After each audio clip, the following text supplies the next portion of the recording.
Buenos días. Ánimo.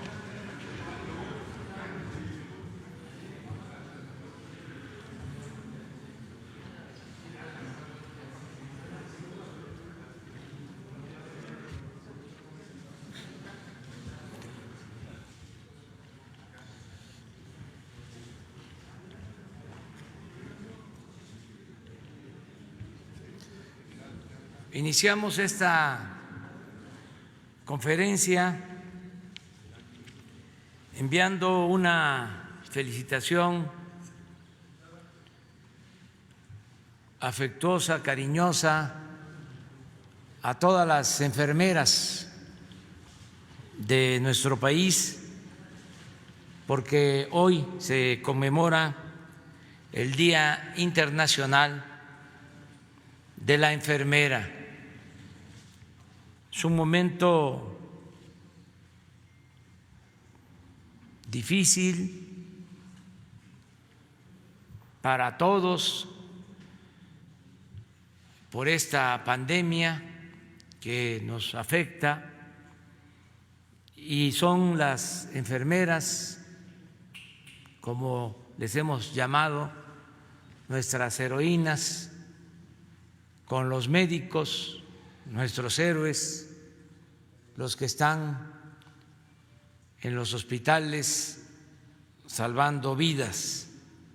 Por eso nuestro reconocimiento, un homenaje a todas las enfermeras, los enfermeros de México. Este día también vamos a dar a conocer un acuerdo, un convenio que celebra el gobierno con la Fundación Teletón para que se utilicen sus centros de rehabilitación. Es una muestra de solidaridad de esta fundación que encabeza Fernando Landeros, que está aquí con nosotros. Se va a explicar en qué consiste este acuerdo. Es parte de la suma de voluntades de cómo el sector público y el sector privado, desde luego el sector social, estamos trabajando en unidad para enfrentar la pandemia y salvar vidas de esa forma, con humanismo y solidaridad. Vamos a iniciar la información. Hoy es martes, que se destina a la salud pública. Por lo mismo comenzamos con el doctor Jorge Alcocer, secretario de Salud. Él inicia. Muchas gracias, señor presidente. Muy buenos días. Pues qué mejor hoy, 200 años de vida de haber nacido de Florence Nightingale, que es el símbolo de la enfermería, pero más que el símbolo se convirtió en ese figurativo de una lámpara, un faro y una luz en los hospitales. Sin ellas un hospital se mantiene oscuro y no trabaja como debe ser. Esto no es retórica, es la realidad, y por eso muchos llegamos y preguntamos por la jefa. La jefa nos dice qué, la jefa nos dice cómo van las cosas, y hoy qué mejor para recordar en este pulso de la salud a esta gran mujer que además, curiosamente, revisando algunos de sus datos de vida, le gustaba la epidemiología, era buena en epidemiología, le entendía la estadística, era buena en los números, y así hay muchas enfermeras en nuestro país que tienen esa noble profesión y ese noble acompañamiento con el ser humano. Eso es lo que puedo señalar como marco general de este pulso de la salud de hoy, y que nos va a permitir, desde luego, además de la valiosa aportación del doctor Hugo López-Gatell en el informe médico técnico de cómo va la epidemia, tanto nacional, a nivel nacional como internacional, pues vamos a tener un alto en el camino, el que hemos señalado, el ayer o el antes y el hoy. Y esto está en relación con la estructura, con la formación de recursos, con la obtención de insumos desde el 1 de enero, cómo ha cambiado al día de hoy.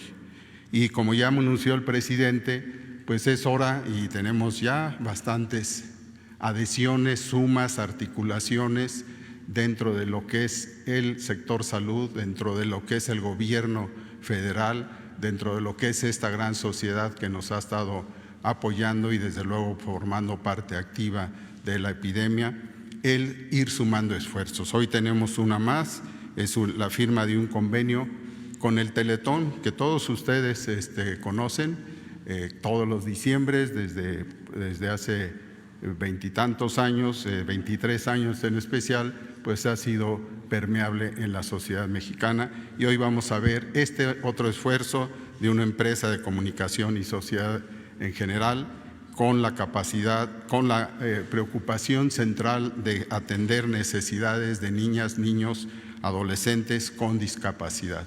Esto es lo que les quería presentar como marco general, y le pido al doctor Hugo López-Gatell que inicie con el informe correspondiente. Por favor. Con gusto, maestro. Jefa de gobierno, gobernadores, secretaria, secretario, canciller, estimado Fernando Landeros. Voy a ser breve, me centraré en los aspectos básicos del informe técnico. Este es el que presentamos todas las tardes, y de hecho el que presentaré es el corte más reciente, que es el de ayer por la tarde. Si me pasan la primera, en el panorama internacional tenemos que, primero tenemos ya 50 días de la Jornada Nacional de Sana Distancia, nos restan 3 semanas para completarla. La siguiente. En el informe internacional tenemos que casi 6.257.000 personas han sido detectadas con infección por COVID o por el virus SARS-CoV-2 que causa COVID desde el inicio de la epidemia en enero de este año. Y de ellas tenemos que 29% han tenido en los últimos 14 días, lo que representa la parte activa de la epidemia. La tasa de letalidad global o la proporción de letalidad global se ha mantenido relativamente estable, oscilando entre 6.8 y 7.1, actualmente 7% de los casos detectados. La distribución en el mundo es claramente predominante en América, con más de 50% de los casos, y empieza a emerger la región del Mediterráneo Oriental, en donde tenemos ya más de 8.3% de los casos registrados. Lo que se espera es que, desafortunadamente, en esta región y posteriormente en otras que aparecen con menor frecuencia, empezará a proliferar la transmisión, al tiempo que en Europa, y esta es la parte positiva, empieza a disminuir ya claramente la epidemia. La siguiente. En México tenemos 36.327 casos confirmados desde el primer evento, el 28 de febrero, y de ellos 8.288 son casos de las últimas 14 días, de la última quincena, que representan los casos activos de enfermedad con capacidad de transmisión principalmente. Se han estudiado 135.116 personas que en su momento fueron identificadas como casos sospechosos y resultaron en los 36.327 positivos o en 77.798 que fueron negativos. Esta me la salto por ahora, es la información general del acúmulo de casos, pero como ya hemos dicho es aún más trascendente. Me salto también la gráfica de barras, esta que es la carga de enfermedad activa de los últimos 14 días, por ser la que contribuye a la conservación de la epidemia.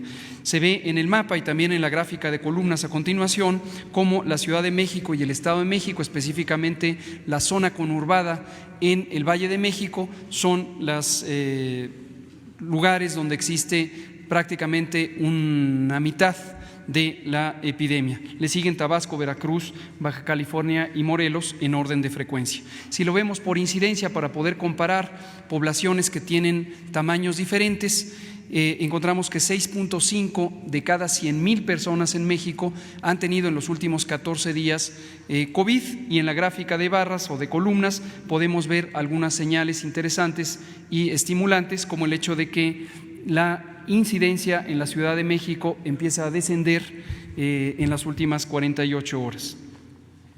Las muy desafortunadas 3.573 defunciones se han ido presentando, aún conservando el mismo patrón que ocurre con los casos acumulados. Lo previsible es que en algún momento empezará a haber una disparidad, una diferencia entre estos lamentables eventos que desafortunadamente son irreversibles con respecto a los casos nuevos que se irán presentando. Tenemos 259 defunciones que están reconocidas por su ocurrencia clínica y que están en proceso de confirmación diagnóstica. En la siguiente vemos su distribución por entidad federativa y claramente sigue el mismo patrón, como he comentado, de los casos acumulados: Ciudad de México, Baja California, Estado de México, Tabasco, Sinaloa y Quintana Roo en los primeros lugares. En la siguiente vemos tanto los casos confirmados como los casos sospechosos que están en proceso de estudio. Esta es una cifra que, aunque parece fija, en realidad va cambiando porque se reemplazan, ocurren casos sospechosos nuevos y algunos pasan a confirmación. Finalmente, lo que vemos es que todavía tiene una señal muy estable de crecimiento exponencial que corresponde con el curso de una epidemia aún muy activa. En la penúltima, en esta diapositiva, lo que vemos es la curva acumulada de casos. Esta siempre sube naturalmente porque es la suma de los casos que van ocurriendo cada día, y lo que tenemos es un dato también en cierta manera estimulante, que es: ayer tuvimos 3.7% de aumento con respecto a 24 horas antes. Este es el incremento más pequeño que hemos tenido desde que empezó la fase de progresión rápida el 13 de marzo. Y esto se ve por los casos nuevos que van ocurriendo y se representan en las pequeñas barritas o columnas de color anaranjado que están en la parte inferior. La ocupación hospitalaria, finalmente, tenemos que de los hospitales que han sido designados para la atención de infección respiratoria aguda grave, independientemente de que ésta sea primariamente identificada como COVID o personas que llegan con otras enfermedades, pero que también requieren hospitalización o eventualmente apoyo mecánico ventilatorio, tenemos 34% de la ocupación a nivel nacional. Y lo podemos ver en las dos gráficas de columnas, en esta donde se representa la hospitalización general, es decir, son camas generales, no se necesita un tratamiento especializado más allá de los cuidados generales apropiados y en muchos casos suplementación de oxígeno, pero sin intubación. En el extremo derecho de la gráfica apreciamos que 34% de las camas destinadas para infección respiratoria aguda grave a nivel nacional están ocupadas. Si nos vamos al lado izquierdo de la gráfica, podemos ver el orden de ocupación por entidad federativa, empezando por la Ciudad de México, que tiene 73% de ocupación en las camas generales, seguido de Baja California, Estado de México, Sinaloa y Campeche. Y en la última, lo que vemos es la misma idea, pero para camas que tienen asignado un ventilador, un monitor y personal especializado para el tratamiento de personas críticamente enfermas de un padecimiento respiratorio grave, como es COVID en su forma más grave. A nivel nacional, del lado derecho de la curva, 27% de ocupación. En el lado izquierdo de la curva, de la gráfica, vemos que 64% de ocupación existe en la Ciudad de México, seguida por Sinaloa, Estado de México, Baja California, Quintana Roo, con los porcentajes que ahí se indican. Resumen general, seguimos diciendo lo que hemos comentado, estamos en una etapa importantísima de la epidemia, donde estamos en el punto máximo de transmisión en las ciudades que iniciaron con la epidemia, particularmente la Ciudad de México. Tenemos noticias alentadoras que hemos comentado, donde Tijuana, Villahermosa y Cancún, y en cierta manera aún ya se empieza a ver en Culiacán, Sinaloa, empiezan a bajar la intensidad de transmisión. Pero reiteramos, esto no quiere decir que sea momento oportuno para relajar las medidas de sana distancia. Aún nos quedan 3 semanas de la jornada nacional y cuanto más orden, disciplina y constancia en quédate en casa, vamos a lograr reducir la carga de contagios y eso va a ser benéfico cuando venga el momento de la reapertura, del desconfinamiento. Muchas gracias, presidente. Muchas gracias, Hugo. La siguiente información quiero señalarles de principio que se va a poner en la página de la Secretaría del INSABI para que ustedes tan solo tengan una introducción de la información que se generó a raíz de una pregunta. El presidente nos dijo qué hay de enero acá en ámbitos de formación de recursos, de estructura en atención al COVID, a la epidemia. Pero no solo es para eso, sino para consolidar lo que viene. En el siguiente camino que tenemos todavía difícil, desde luego en atención de toda la población, ya tenemos algo que se va a quedar continuo, porque la epidemia no nos va a dejar rápidamente, nos va a dejar en lo urgente, pero vamos a tener que regresar a algunas acciones, algunas actividades que son parte de la acción necesaria para la sociedad, para esa población que tanto nos ha apoyado y desde luego para todo el personal médico. Pero esta pregunta nos pareció no un reto, sí lo fue en parte, pero es una necesidad y les voy a presentar los datos más relevantes. Sí, ¿me puede dar el micrófono para que pase para acá?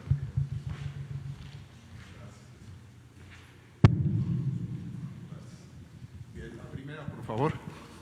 En esta tabla sumaria vemos el avance de camas de terapia intensiva con recursos humanos disponibles para la epidemia. Y lo ponemos así porque podemos tener una cama con un ventilador, pero si no tenemos el equipo que lo maneja, pues es realmente no adecuado.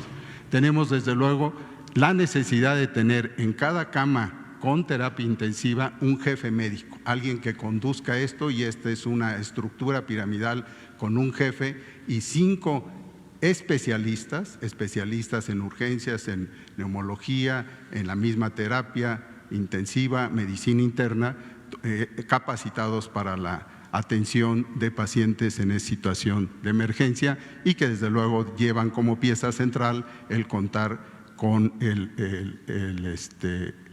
equipo de respiración. Las camas con médico general, ustedes saben, es para cubrir otra fase de la misma atención, pero no la grave. Las camas con enfermera especialista son las de mayor demanda y de mayor necesidad y desde luego también fueron atendidos, y las camas con enfermera general.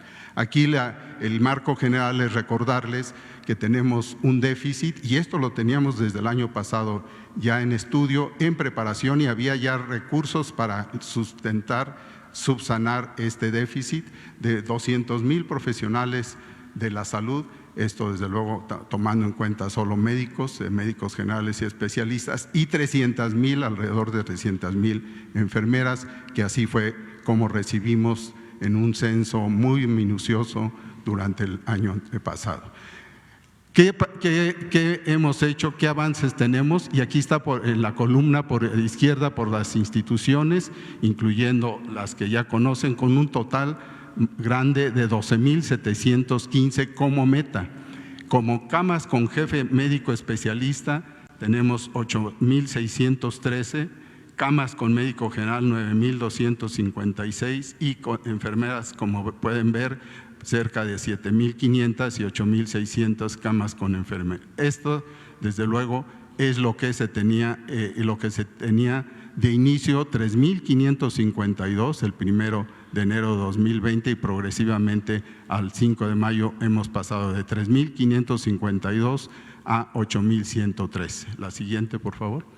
El tablero sectorial que aquí les ponemos de control de recursos está aquí ya ampliado, desde luego, en lo que les señalamos para que tengan el total final de 44,247 con otros personales de la salud. La siguiente, por favor. y la capacitación médica, que es fundamental ante esta falta de especialistas, sea muy meritoriamente y sorprendentemente, al menos para mí, se ha logrado. Médicos generales, y eso nos acerca a lo que en otros países, y lo puntualizo, la base de la atención médica y sanitaria en general y preventiva de Inglaterra es con la mitad de sus médicos siendo médicos generales de muy buena preparación, y la otra mitad es con especialistas. Esto se cambia en otros países, pero aquí tenemos que estos médicos en general han sido capacitados, 36.611 de una capacitación, por ejemplo, aquí está presente en hospitales como Tijuana, Mexicali, y en la tabla lo pueden ustedes constatar, las 36.671 total por estados, tanto en medicina como enfermería, que son los avances que se han tenido. La siguiente, por favor. Estos son los médicos del bienestar capacitados y cada vez mayormente contratados. La siguiente, por favor. Ahora, en cuanto a la infraestructura, lo podemos exponer también considerando el total de obras abandonadas que se recogieron, que se tenían en el censo antes de que llegara la epidemia, 327, donde mayoritariamente son centros de salud 217, hospitales 110, y por año terminadas en 54 fueron 200, en 2019, perdón, 54, en proceso 56 y suspendidas porque no estaban adecuadamente sustentadas en lugares, en espacios y en necesidades, 107. Los hospitales también tuvieron, en el 2019 logramos que se terminaran, se pusieran en función 18, en proceso seguían 50 y suspendidas 42. La siguiente, por favor. El plan de infraestructura de los 32 hospitales ha permitido, y con la atención muy importante de Sedena y de nuestra Secretaría de Marina, dar vida y de terminar ya enfocado en el 2020 a camas de terapia intensiva, como ustedes pueden ver en el ejemplo de abajo, 10 hospitales concluidos en estos meses, como están aquí en Coahuila, Guerrero, Hidalgo, etcétera, con camas de terapia intensiva 215 y de hospitalización 150, y esto cubre 16 entidades. La siguiente, por favor. La reconversión de hospitales para COVID-19 también han tenido una infraestructura terminada en este año de 32 hospitales, con un rescate hospitalario en promedio de una por mes, y aquí tienen el listado de 410 de los 770 en total de camas de terapia intensiva y 330 de las 570 camas de hospitalización. Este es el antes, el de enero, y el después a este mes. La siguiente, por favor. ¿Se acabó? Bueno, si hay alguna pregunta. Este es el general, la presentación breve que les exponemos, pero que desde luego la pueden consultar y la podemos platicar después. Muchas gracias.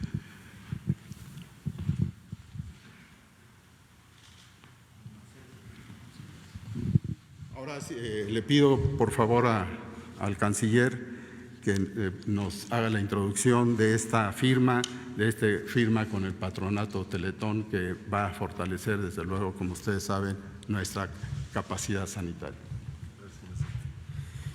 Con su permiso, señor presidente. Saludar la presencia de la jefa de gobierno de la Ciudad de México, Claudia Sheinbaum, bienvenida, del señor gobernador del Estado de México, licenciado Del Mazo, bienvenido. Desde luego saludo a mis colegas, señores secretarios, funcionarios, y muy señaladamente al Patronato Teletón, que el día de hoy nos acompaña. En un momento más vamos a escuchar a Fernando Landeros, presidente del Patronato Teletón y director general de la Fundación.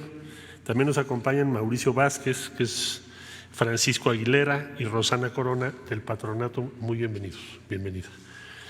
El día de hoy, ¿por qué nos acompaña la Fundación Teletón? Bueno, llevamos ya varias semanas con un esfuerzo notable de coincidencia, de convergencia de la sociedad, del sector privado y las instituciones públicas para aumentar la capacidad instalada hospitalaria. Primero se firmó un convenio, como ustedes recordarán, con la Asociación de Hospitales Privados y el Consorcio de Hospitales Privados. A la fecha ya son más de 2.600 pacientes que han atendido en apoyo a las instituciones públicas. Después se anunció otra iniciativa que se llama Juntos por la Salud, que debo decir que ya empezó a distribuir en los hospitales del Valle de México y pronto en esta semana de toda la República los kits de equipos de protección para enfermeras, para médicos. Hoy en el Día de la Enfermera felicitamos a todas, pero estas acciones son para su protección, para que quienes están atendiendo al COVID tengan el respaldo de la sociedad, traducida, expresada en donaciones y en equipo. Y el día de hoy damos otro paso muy relevante, porque ¿quién en México no conoce el trabajo que ha hecho la Fundación Teletón y muy señaladamente Fernando Landeros y su equipo? Es un trabajo extraordinario, reconocido en todo el mundo.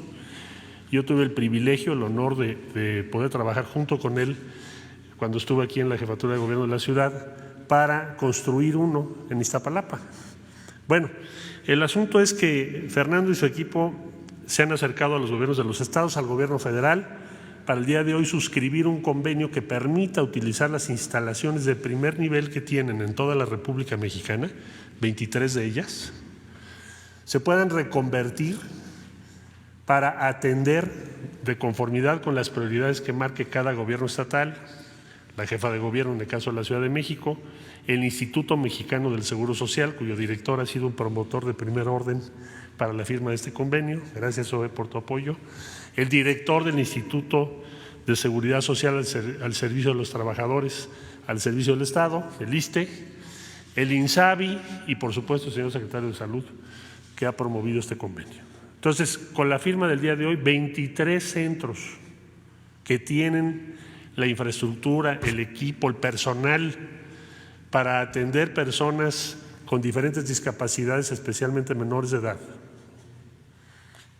van a también contribuir para atender esta contingencia, la pandemia COVID-19. Ya explicará ahora Fernando, le cedo el uso de la palabra, para que nos diga el gran esfuerzo que va a hacer Teletón. Ya está haciendo, pero va a ser a partir de ahora en toda la República Mexicana. Muchas gracias por su trabajo, gracias a los miembros del patronato, muchas gracias, Teletón.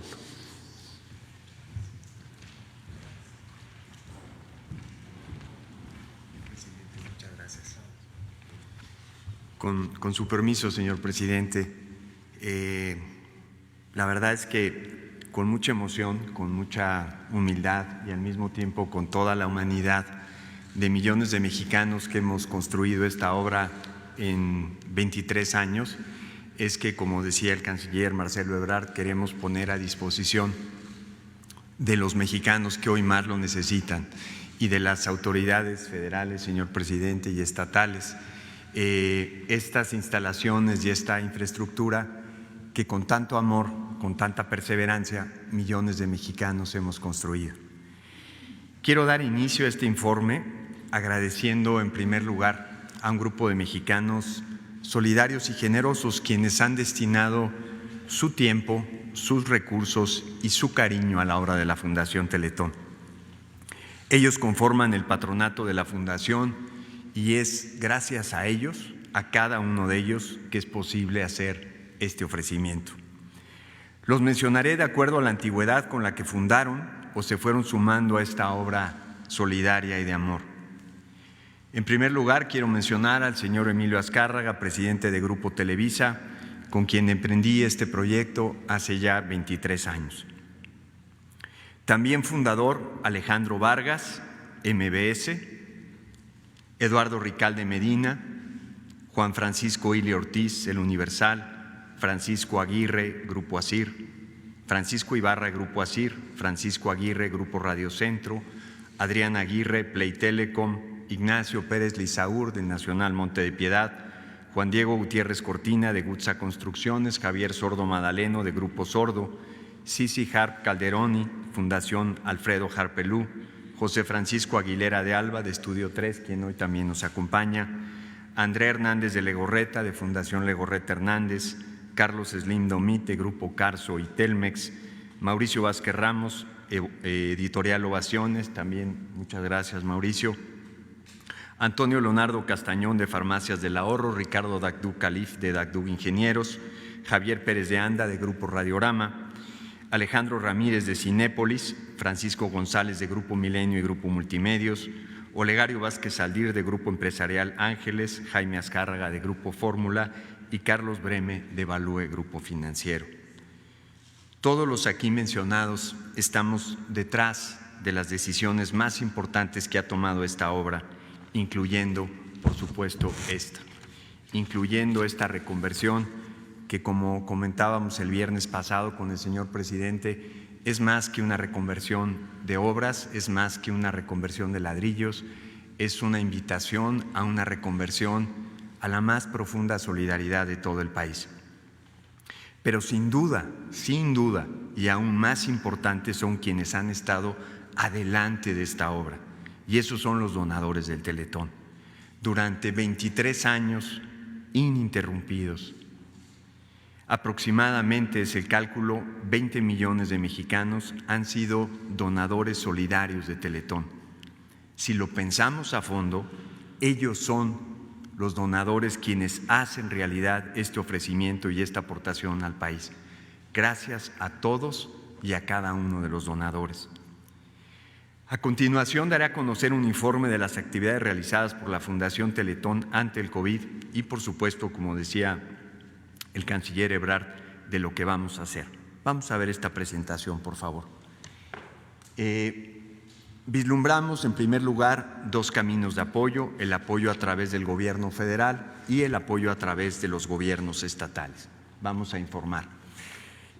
Trabajando a fondo, con una gran coordinación y armonía con la Secretaría de Salud, ejecutamos 5 acciones de la mayor importancia. Primero, de la mano de muchas otras organizaciones, participamos en la elaboración de la Guía de la Protección de la Salud para las personas con discapacidad en el contexto del COVID.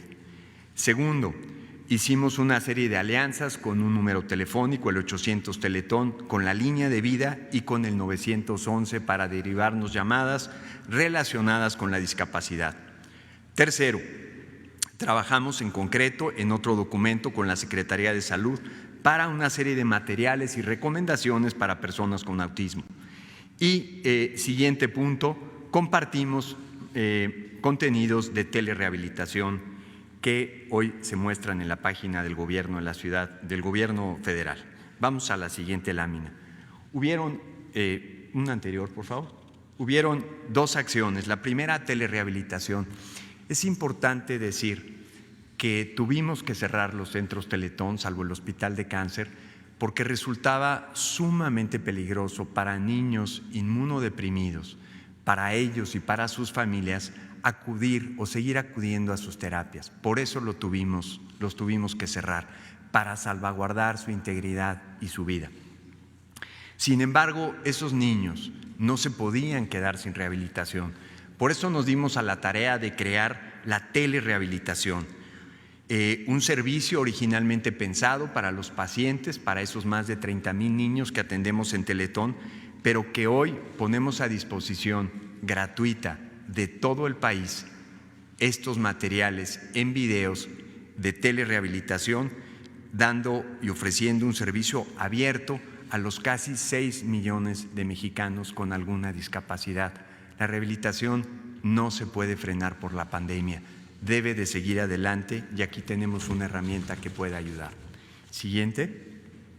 Sabiendo que tenemos un grupo de especialistas en el ámbito médico, en el ámbito psicológico, evidentemente en el ámbito de la discapacidad, el autismo y el cáncer, y por iniciativa de todos ellos, es que desde los 24 centros Teletón, hoy 431 especialistas de la Fundación Teletón atienden las llamadas del público en general a través de la línea telefónica 800 Teletón, al servicio de todo el país.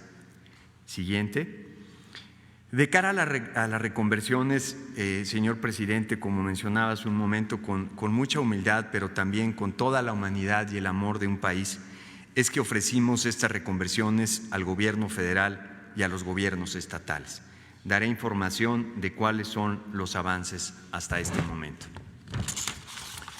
Primero, el CRIT Coahuila se reconvierte en un centro ambulatorio de toma de pruebas COVID-19, en donde el gobierno del estado de Coahuila es la autoridad o será la autoridad sanitaria responsable. Segundo, el CRIT en Chiapas. El CRIT en Chiapas se reconvierte temporalmente en un centro de atención psicológica post-COVID y la autoridad sanitaria responsable es el gobierno del estado de Chiapas. Tercero, el CRIT Durango se reconvierte temporalmente en un centro de consulta externa para diagnóstico de COVID-19. La autoridad sanitaria responsable es el gobierno del estado de Durango.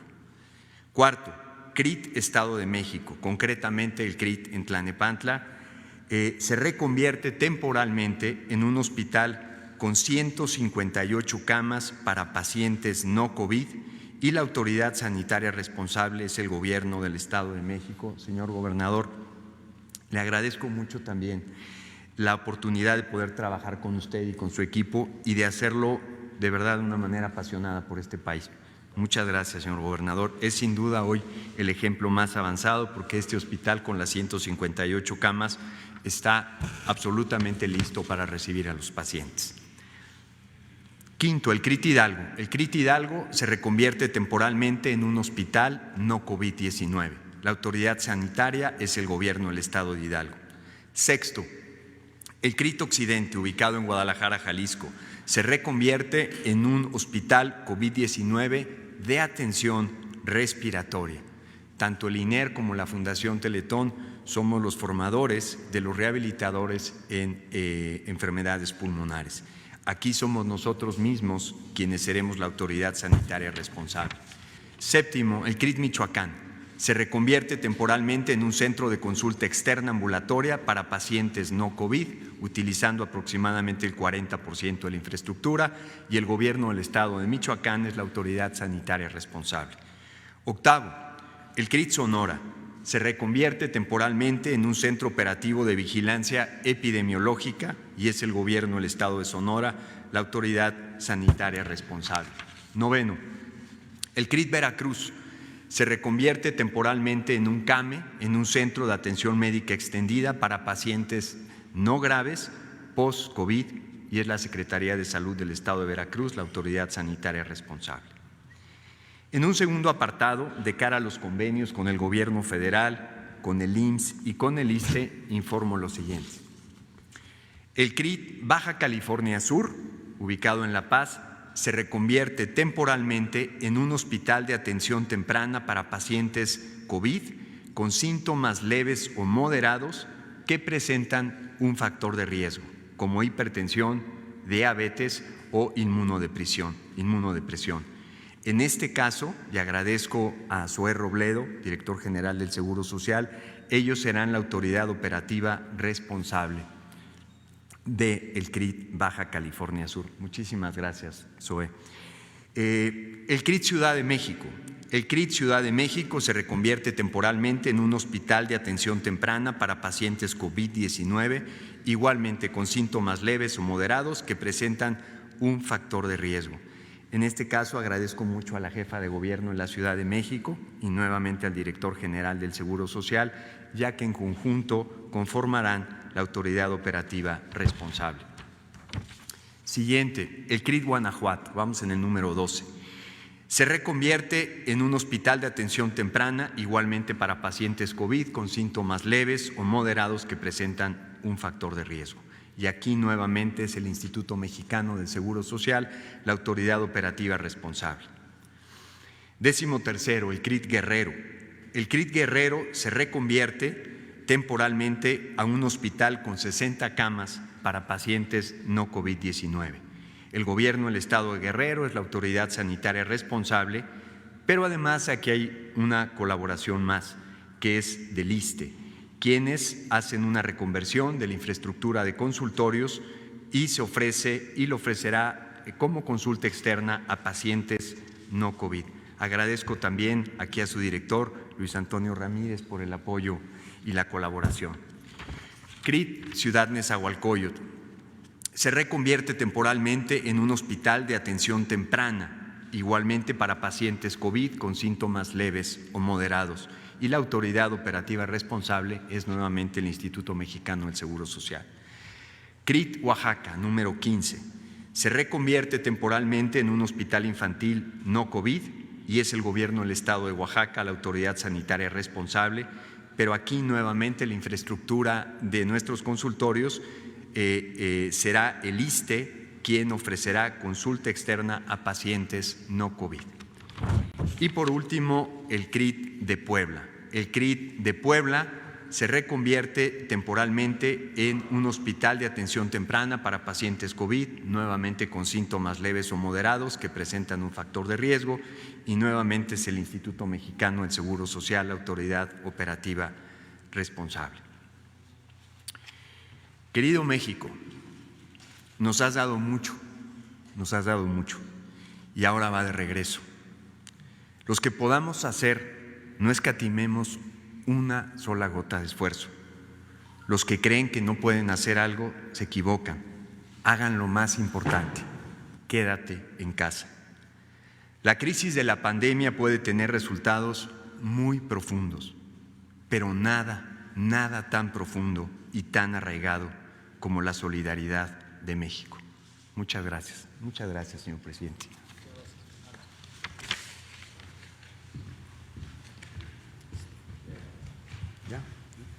Pues pasamos a la firma del convenio. Ahí viene la mesa móvil.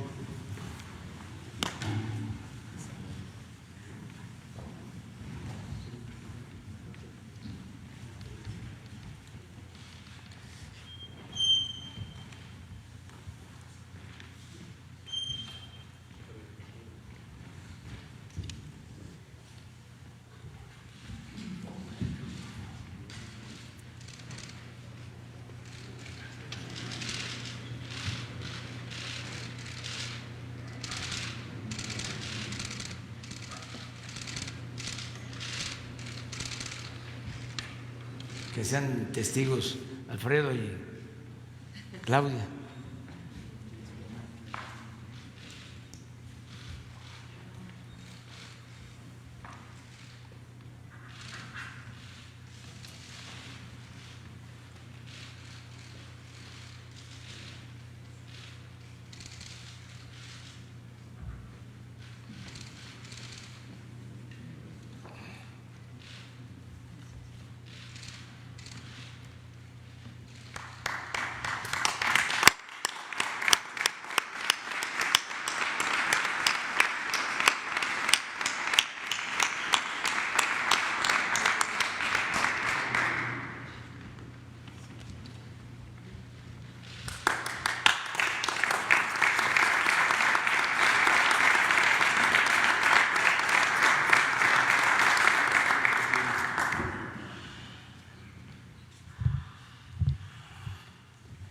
Pues muchas felicidades por este acuerdo de colaboración.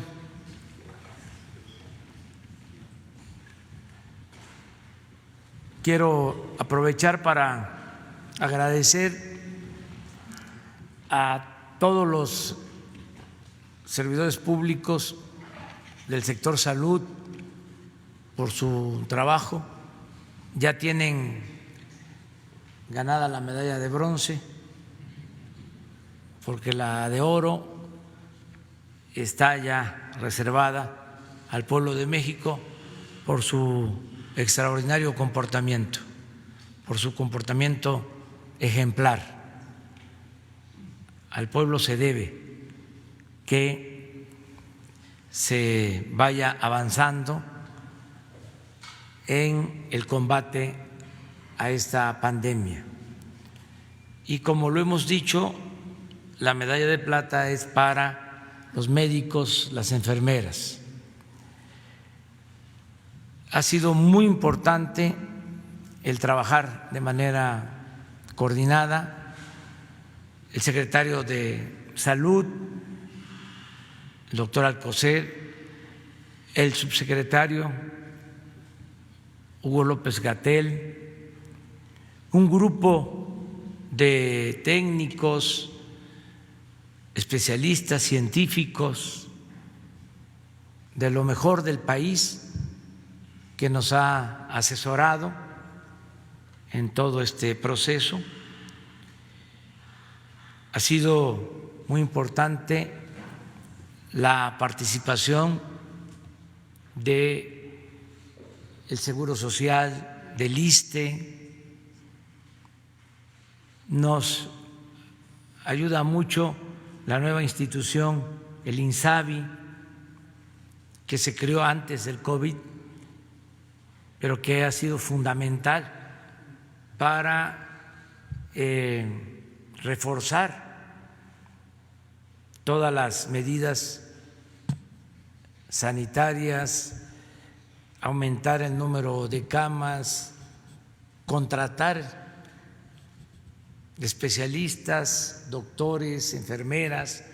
Miren el dato de enero a la fecha, más de 40,000 enfermeras y médicos se han contratado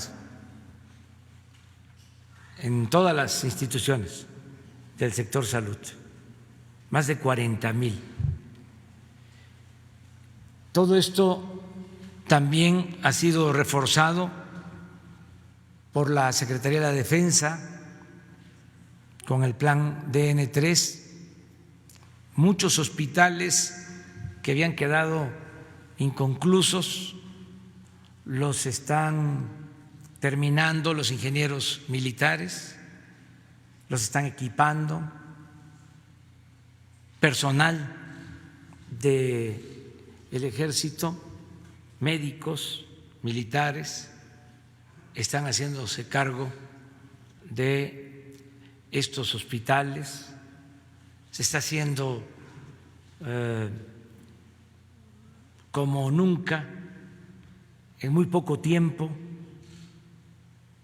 Siempre vamos a agradecer el que no nos haya pegado primero la pandemia, que nos dio tiempo para prepararnos y que además por la estrategia que se puso en práctica no hubo una irrupción, no fue algo incontrolable. Se pudo, como se ha estado observando, aplanar la famosa curva, domar la pandemia, y esto nos permitió prepararnos y no fuimos rebasados. Se tienen las camas, tanto de hospitalización general, para hospitalización general, como las camas que se requieren con equipo, con médicos de terapia intensiva. Nos preparamos. Entonces, decía yo, nos reforzaron tanto la Secretaría de la Defensa como la Secretaría de Marina, con el Plan Marina.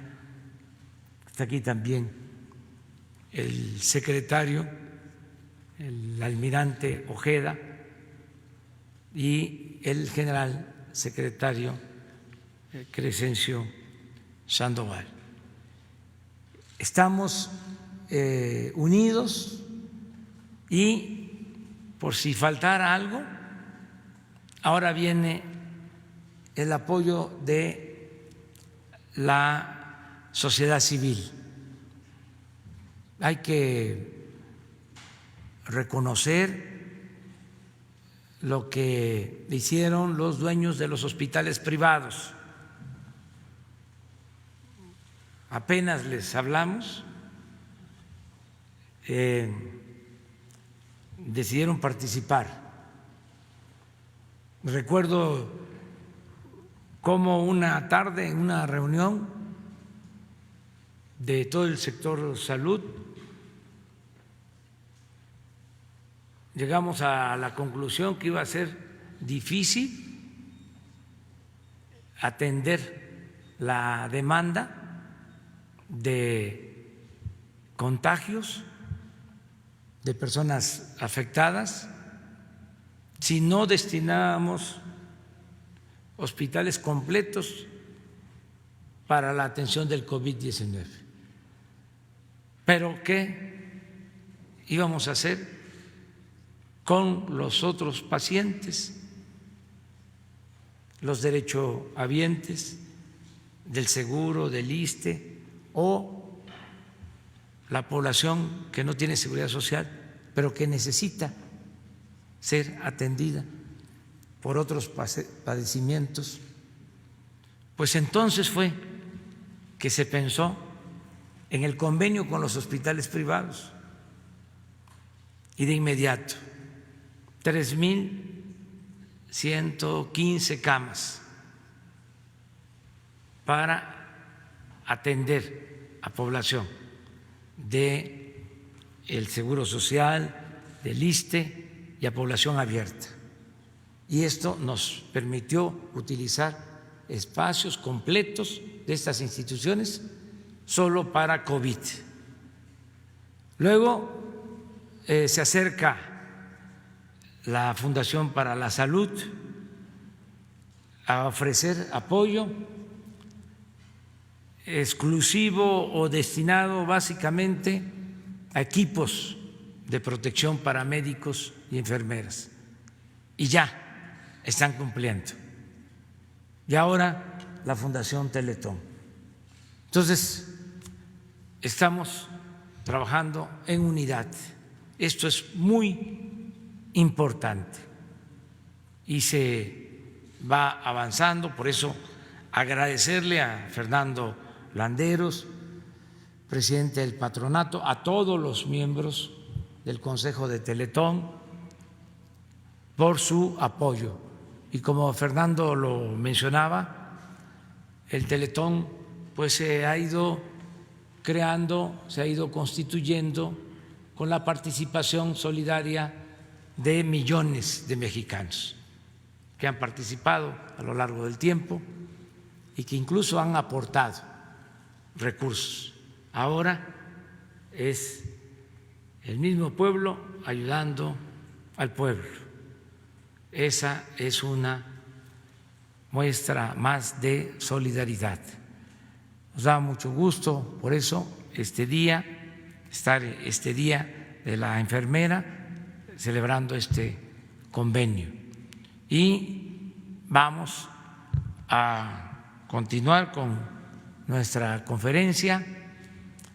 Si les parece, cerramos y abrimos en lo general o nos quedamos con el tema. Vamos con el tema. Muy buenos días. Juan Hernández del periódico Baste del Grupo Cantón. Esta es una pregunta dirigida a Fernando Landeros, o como se le conoce ahí en los CRITs como Chovy Landeros. ¿Qué les motivó a ustedes precisamente a aportar este esfuerzo de los CRITs?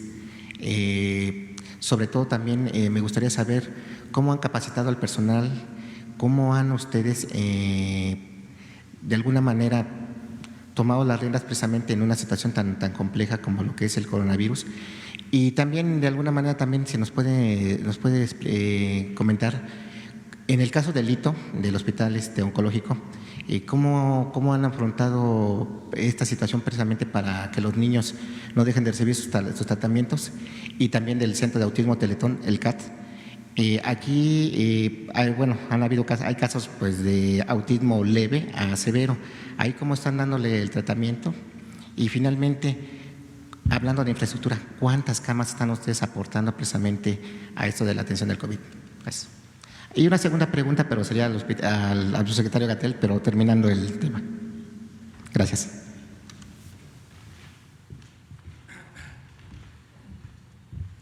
Muchas gracias por la pregunta. Bueno, en primer lugar, fue una decisión de todo el patronato y fue una decisión que tenía dos sabores. Un sabor triste porque nos duele cerrar los centros, porque ahí son más de 30,000 niños, 30,000 vidas las que se atienden todos los días. Ahí creo que como el dolor que compartimos todos los mexicanos, era lo adecuado, era lo que teníamos que hacer. Pero por otro lado, en cada muro, en cada ladrillo de cada centro, hay mucho amor depositado de mexicanos. Y esos centros, esas paredes no se podían quedar vacías cuando en este país hoy hay tanto sufrimiento y tanto dolor. No podíamos cómodamente sentarnos, cerrar las puertas de los centros y esperar a que regresara la normalidad para regresar a nuestra labor ordinaria. Fue por eso que, agradecidos con todo lo que este país ha dado, cada mexicano que hemos donado, hemos puesto de pie esta infraestructura, estas instalaciones. Si hoy no podíamos atender a los niños, para lo cual hemos hecho las donaciones, había que tratar de sumar y de complementar las labores del gobierno federal, del presidente de la República, de los gobernadores estatales y por supuesto no dejarlos solos y poner ese granito de arena en cuanto a la infraestructura que entre todos donamos. Recibimos mucho, lo estamos dando de regreso. Son 140,000 metros cuadrados los que estamos ofreciendo en todo el país, en 21 estados de la República. El número de camas se va a ir definiendo, se va a ir construyendo a lo largo de estos días. Prácticamente cada hora estamos teniendo avance con las diferentes autoridades. Hoy hay 158 que ya están instaladas en el CRIT del Estado de México, como comentaba hace un momento. ¿Cómo hemos trabajado la capacitación? Hay una parte operativa que la va a realizar el equipo de la Fundación Teletón, pero hay una parte sanitaria que vamos a trabajar en conjunto con las autoridades, que en este caso son los gobiernos del Estado, de los estados, el IMSS o el ISSSTE. Entonces, ahí hay un trabajo de equipo. Y con respecto al ITO, al Hospital de Cáncer, es la única institución que no pudimos poner al servicio de todo el país, pues por la sencilla y evidente razón de que ahí tenemos 297 niños con cáncer con un sistema inmunodeprimido. Un virus adentro de un hospital de cáncer infantil sería terrible. Continuamos con la operación, reforzamos todas las medidas de seguridad para que la promesa de salvarle la vida a esos niños sea una promesa cumplida. Ese hospital sigue funcionando, está ahí en Querétaro y creo que es un orgullo de todos los mexicanos. El CAT, el Centro para Niños con Autismo, está disponible también, es una infraestructura que está disponible para el gobierno federal, para los gobiernos estatales, y mientras se toma la decisión de si utilizarlo o no, está en Ecatepec, ustedes lo saben, hemos trabajado con la Secretaría de Salud en la elaboración de materiales que permiten al personal sanitario saber cómo cuidar, cómo atender a las personas con discapacidad, a las personas con autismo. Las personas con autismo en un encierro representan muchos retos. Las personas con autismo requieren de ciertos permisos especiales y de salidas porque su condición les genera una terrible angustia personal y familiar. Cuidar, en el caso de los niños con parálisis cerebral, por ejemplo, las secreciones salivales, en esto que estamos cuidando todo de contagio, es parte de esa guía que con muchas otras organizaciones de la sociedad civil hemos trabajado directamente con el doctor Ricardo Cortés de la Dirección de Promoción de la Secretaría de Salud. Gracias. ¿Ya?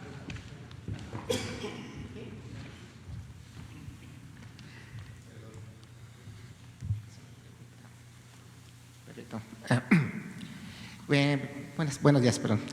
Antes que nada, agradecerles. Y usted ha dicho que los túneles de sanitizantes es un desperdicio de dinero público y que se arriesga la salud de los mexicanos porque no es confiable. Sin embargo, en Tabasco, Evaristo Hernández, alcalde del centro de Villahermosa, acaba de instalar 4 túneles sin informar el costo. ¿Qué procede allí en este caso? Gracias. Muchas gracias.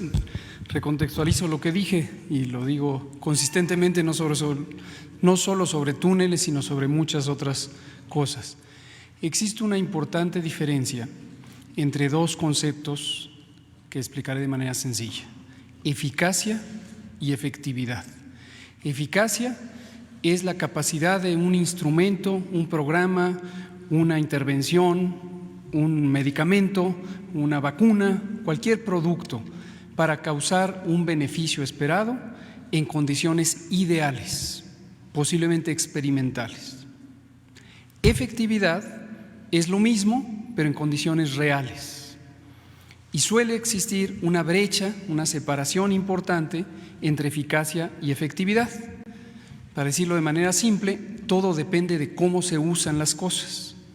Entonces, los túneles sanitizantes han sido diseñados para operar en condiciones peculiares, en condiciones controladas, por ejemplo, cuando se utiliza un equipo de protección personal que protege, por un lado, respecto al daño tóxico que puede causar los aerosoles de la sustancia sanitizante, y además se contemplan los tiempos en los que la persona debe estar dentro del túnel sanitizante, y además se utiliza en particular protectores oculares y protectores de la vía respiratoria para evitar que los aerosoles que producen el propio túnel sanitizante pudieran causar un daño. Es decir, si las cosas no se usan de acuerdo al manual de operación, pueden tener un efecto de menor capacidad o incluso un efecto indeseable. Entonces, eso es lo que he dicho respecto a túneles sanitizantes. Y en general lo digo respecto a cualquier intervención, vale la pena que cuando se considera una intervención potencialmente útil, existe una asesoría técnica adecuada para que se use solamente donde es posible que va a ser bien utilizado.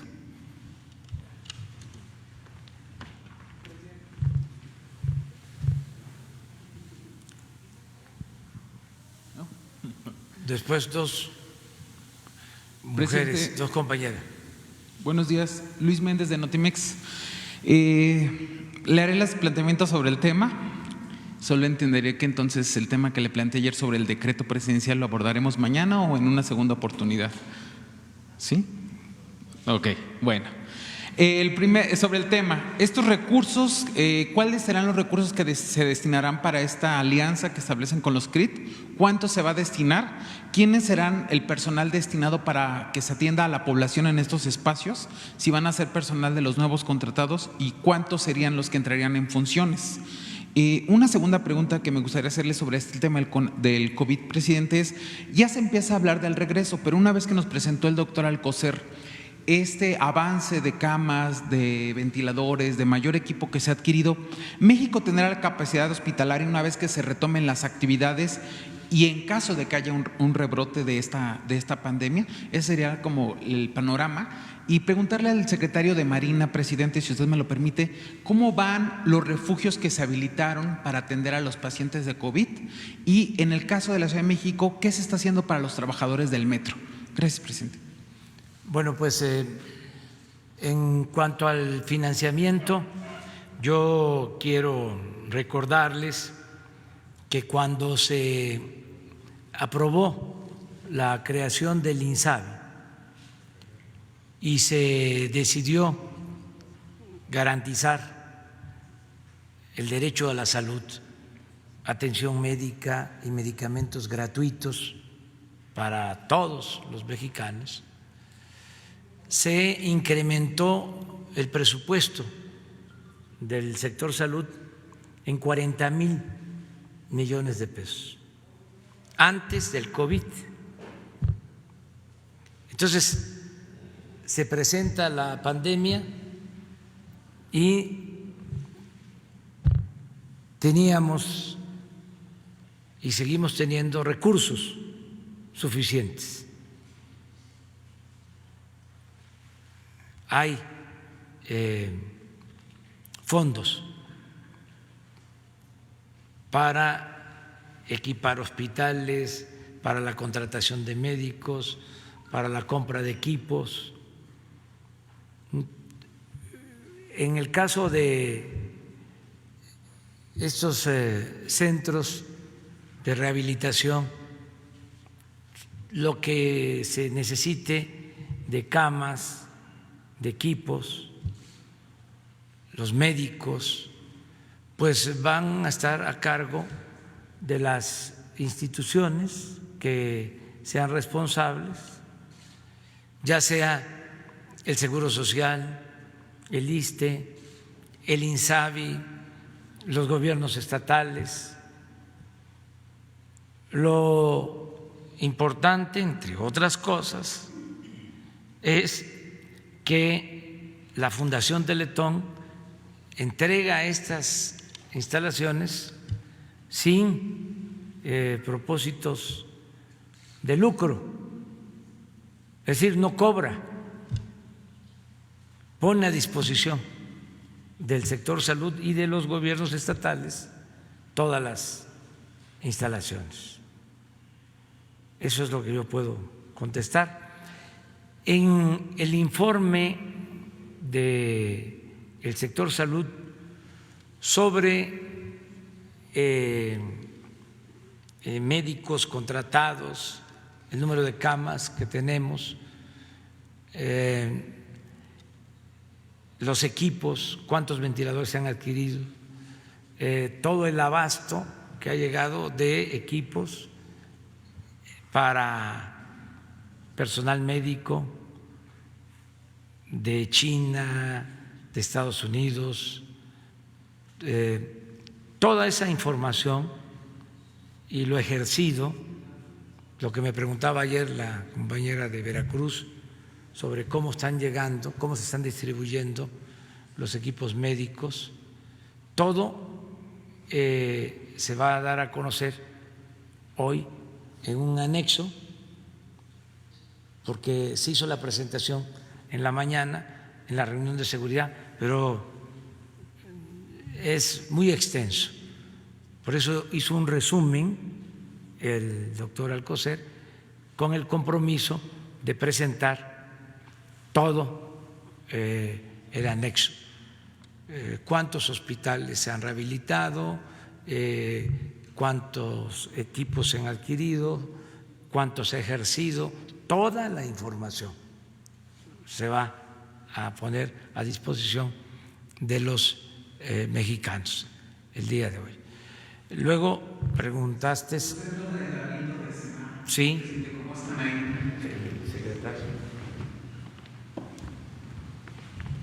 Con permiso. Gracias por la pregunta. Como ustedes saben, en el Plan Marina se determinaron que aquí en la Ciudad de México existen 3 centros de aislamiento, 2 que están en el sur, muy cerca de nuestra institución, y otro aquí en el aeropuerto, en la Terminal 2, y uno más en Acapulco, dentro de la región naval. En total, aquí en México están capacitados para atender a más o menos a unos 1,200, 1,250 personas, y en la ciudad de Acapulco a 100. Hasta el día de hoy, todos los días se reúnen vía videoconferencia con personal de la Ciudad de México, que está bajo el control de la doctora Claudia, y ahí el comandante del cuartel general de aquí de la Ciudad de México es el que lleva ese control de los 4 centros y se determina cómo vamos. Hasta el día de la fecha no ha habido personas que se acerquen, y eso pues de una u otra manera a nosotros nos indica que no hay todavía la necesidad, porque realmente sí saben que ahí existen y que están a disposición. Esos centros de aislamiento van a recibir a personas que tengan algún problema con la enfermedad, pero que no sean críticos. Si se recibe a alguien ahí, o de los que se reciban, si pasa una cuestión crítica, tenemos al hospital ahí para atenderlos. Es un centro de aislamiento donde se les va a dar a las personas pues alimentación, el lugar donde van a estar viviendo prácticamente la cuarentena, equipo propio. Prácticamente ellos llegan con su ropa de civil y nosotros les quitamos esa ropa y les ponemos ropa adecuada para estar ahí. Pero a la fecha no tenemos hasta ahorita ninguna, pero estamos listos para recibirlos. Gracias. Y lo otro es, doctora Sheinbaum, buenos días, es sobre los trabajadores del metro, dado que se han representado algunos brotes en los talleres de Zaragoza, por ejemplo, en donde se habla de 19 casos de trabajadores portadores del coronavirus, del COVID-19. ¿Qué está pasando al interior del metro, doctora, respecto al apoyo que se les da a estos trabajadores? ¿Cómo es la forma de trabajo y cómo se evita que se den mayores contagios, por favor, doctora? Sí, presidente, muchas gracias. Hemos tenido varios contagios en el gobierno de la ciudad y en particular en el metro. Muchas veces, o la gran mayoría de las veces, pensamos en los médicos, hombres y mujeres, enfermeras, que aprovecho para dar reconocimiento y agradecimiento el Día Internacional de la Enfermera el día de hoy, y no contabilizamos a muchas otras personas que tienen que trabajar todos los días para el beneficio de todos. Y esos son, por ejemplo, los trabajadores y trabajadoras del metro. Entonces, hay algunos de ellos que han enfermado, es un porcentaje, normalmente lo damos públicamente, no tengo el dato ahora, pero con gusto se los damos, inclusive algunos trabajadores que han fallecido. Y pues lo que se hace ahí es las medidas de sana distancia, todos los protocolos para cuidarlos y darles todo el apoyo a las familias y a los trabajadores que enferman. Así que pues hay que reconocer también toda la labor de los y las trabajadores del metro que están ahí permanentemente para que nosotros podamos movernos en la ciudad, particularmente todas las personas que hoy tienen que salir a trabajar en actividades sustantivas. El metro ha reducido el número de personas que viajan en él en cerca de 75 a 80%. Normalmente se mueven alrededor de entre 5 y 6 millones de personas y hoy solamente es el 20-25%, pero tienen que estar los trabajadores ahí para apoyar. Así que nuestro reconocimiento y todo el apoyo a los trabajadores del metro. De la plantilla del metro que está laborando en esta pandemia. No tengo en este momento el dato, pero con todo gusto se lo pasamos a Jesús y a los compañeros. Gracias. Le toca a las compañeras, entonces. ¿Sí? Las dos. Gracias. Buenos días, señor presidente. Berenice Telles, de periódico 1+1. Está muy bien la coordinación que se ha realizado de la sociedad civil con el gobierno de México en cuanto al tema de sumarse a estos esfuerzos para combatir el COVID-19.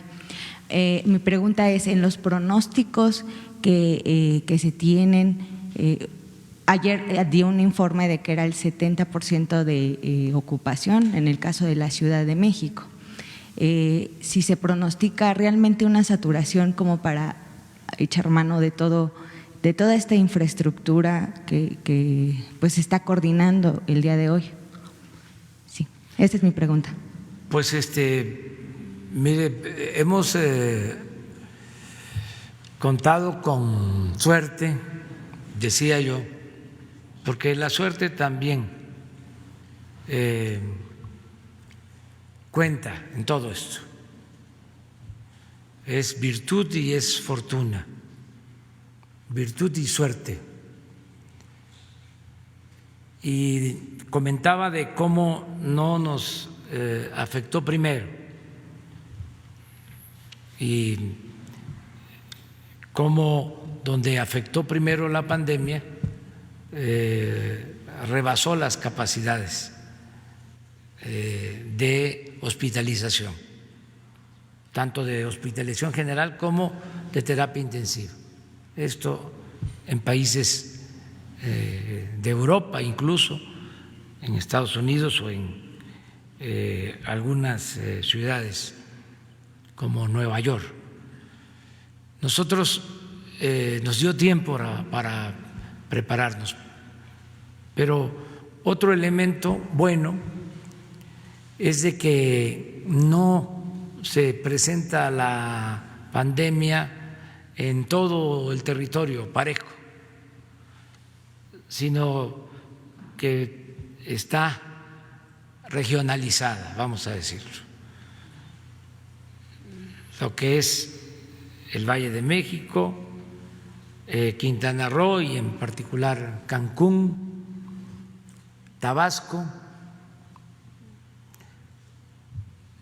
Sinaloa y es básicamente Culiacán y Baja California, la primera etapa de afectación. Viene una segunda. Todo esto lo vamos midiendo gracias a que son muy buenos, repito, subrayo, reitero, los especialistas, los médicos, los científicos y también los matemáticos que nos están ayudando en las proyecciones. Entonces, esto nos permite ir viendo cómo se va comportando en las distintas regiones la pandemia y así poder actuar. Yo les confieso que hace un mes y medio que estaba en Baja California, en Tijuana, recibí un informe en el sentido de que teníamos que tomar decisiones con urgencia porque podíamos ser rebasados. Y a partir de ahí se le empezó a llamar a la gente. No emitimos un decreto autoritario, no se prohibió la salida de la gente de sus casas, no se decretaron toques de queda, nada. Se empezó a hablar con la gente y todos a cuidarnos, y por eso estos resultados. En el caso del Valle de México se pensó en una primera proyección que se podían necesitar, si mal no recuerdo, 10,000 camas de hospitalización general, 10,000. Lo cierto es que ya hay una ocupación de cerca de 6,000 en la actualidad, pero la proyección son 10,000. Por tu pregunta de por qué nos estamos preparando, porque esa fue la proyección de los especialistas. Y en el caso de terapia intensiva, lo mismo, se hizo una proyección. Ahí hasta ayer la ocupación es del 75% de las camas, es decir, tenemos una disponibilidad aquí en el Valle de México del 25% de las camas para terapia intensiva. Entonces, estamos, de acuerdo a las proyecciones, en la meseta, en lo alto de la pandemia, en el caso del Estado de México. Si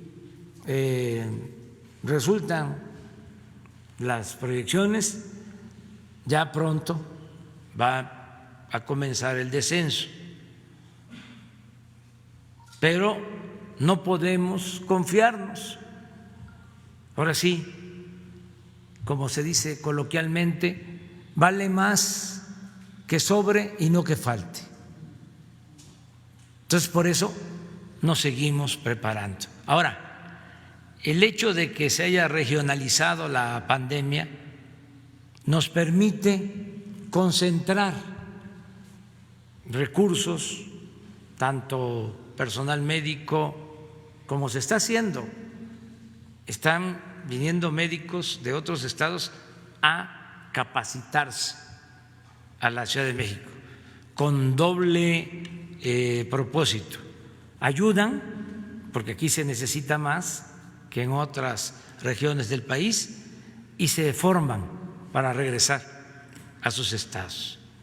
Entonces, se está concentrando el apoyo donde más se necesita, con el propósito, ya hay hasta proyecciones en ese sentido, de que cuando por ejemplo, aquí vaya en descenso la pandemia, los equipos médicos, ventiladores, todo lo que se requiera pueda ir a ayudar a otras regiones del país, a todos los estados del país. Entonces ya estamos más tranquilos,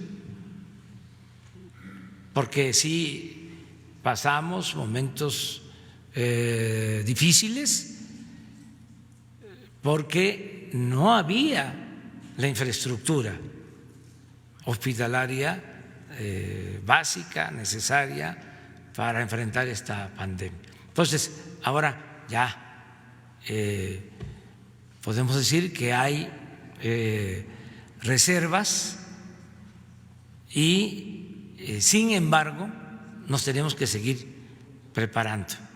Por eso agradecemos a Teletón estos espacios, porque son más camas en el caso de que se necesite.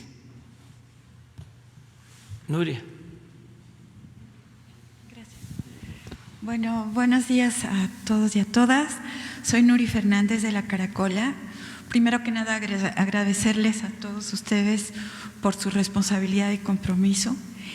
Y yo quiero hacer referencia, hace unos pocos días, Sebastião Salgado, que es un gran fotógrafo brasileño, hizo un llamado internacional sobre la situación de las tribus del Amazonas.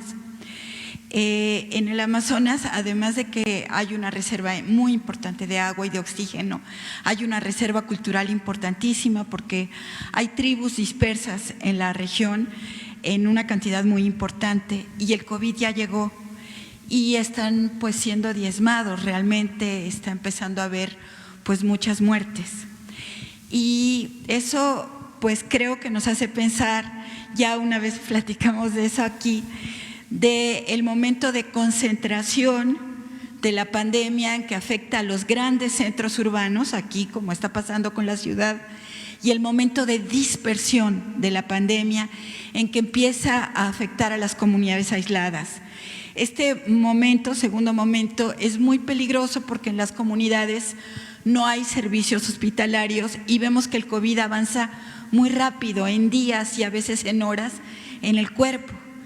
Entonces, yo sé que se está haciendo un esfuerzo por parte del INPI y de Adelfo Regino, que se está haciendo esta campaña de quédate en tu comunidad y se están haciendo audios y material de difusión para informar a las comunidades.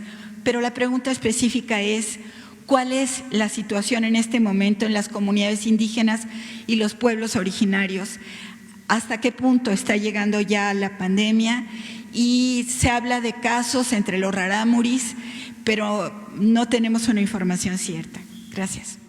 Bueno, también eso es un elemento bueno. Miren, hablaba yo o escribí hace unos días acerca de cómo la pandemia no ha afectado tanto a África. Ustedes ven cómo está la pandemia en el mundo, ya lleva tiempo que África tiene pocos casos y eso es una bendición porque es un continente pobre, sin infraestructura de salud. Si esta pandemia rebasó las instalaciones hospitalarias de países desarrollados, de potencias, en China tuvieron que hacer hospitales con urgencia, en Europa ya hablamos de la saturación, en Estados Unidos, imagínense África. Bueno, afortunadamente no ha pegado fuerte hasta ahora, Lo mismo aquí, en nuestro país.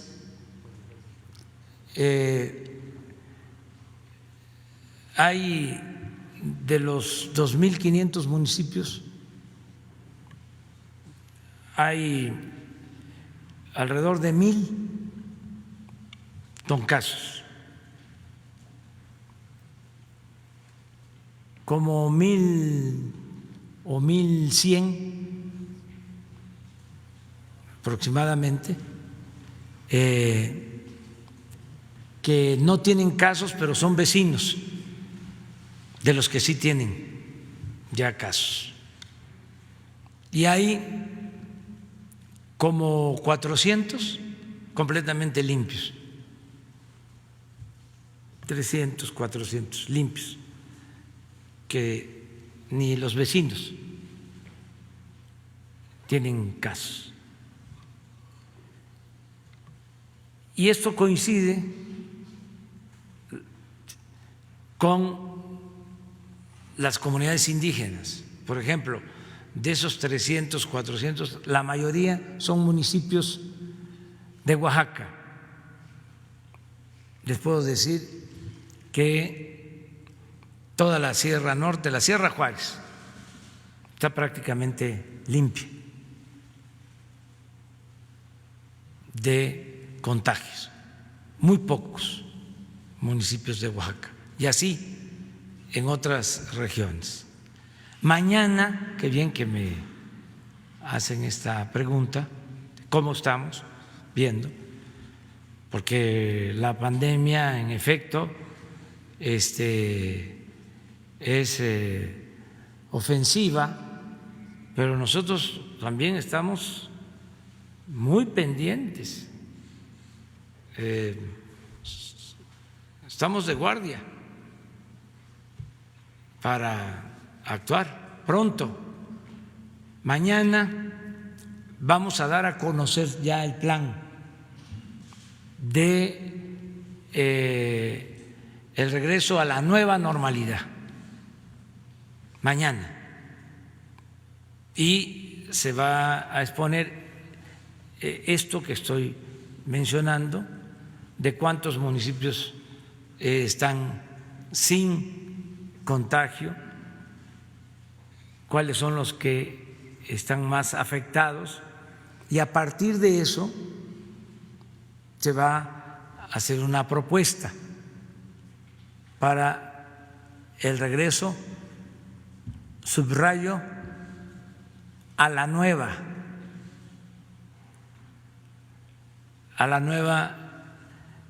normalidad. Nueva normalidad. No es el regreso a la normalidad, es el regreso a la nueva normalidad, porque ya hubo cambios, cambió la realidad, es otra, y tenemos que iniciar una etapa nueva con otros procedimientos, con otros métodos, con otras actitudes, con otros comportamientos, pero ya vamos a regresar a la nueva normalidad. Eso es lo que puedo comentar. Y estamos muy pendientes, muy atentos. Si les parece, ya lo dejamos hasta ahí para poder procesar toda la información, porque fue bastante. Y además se va a subir a la red toda la información y nos vamos a seguir encontrando. Hoy Hugo vuelve de 7 a 8 y mañana estamos aquí temprano. Mañana nos vemos. Quedan pendientes. Tú también. 3, 4. A ver, Jesús. Bueno, nos vemos. Muchas gracias. Y un aplauso a Teletón.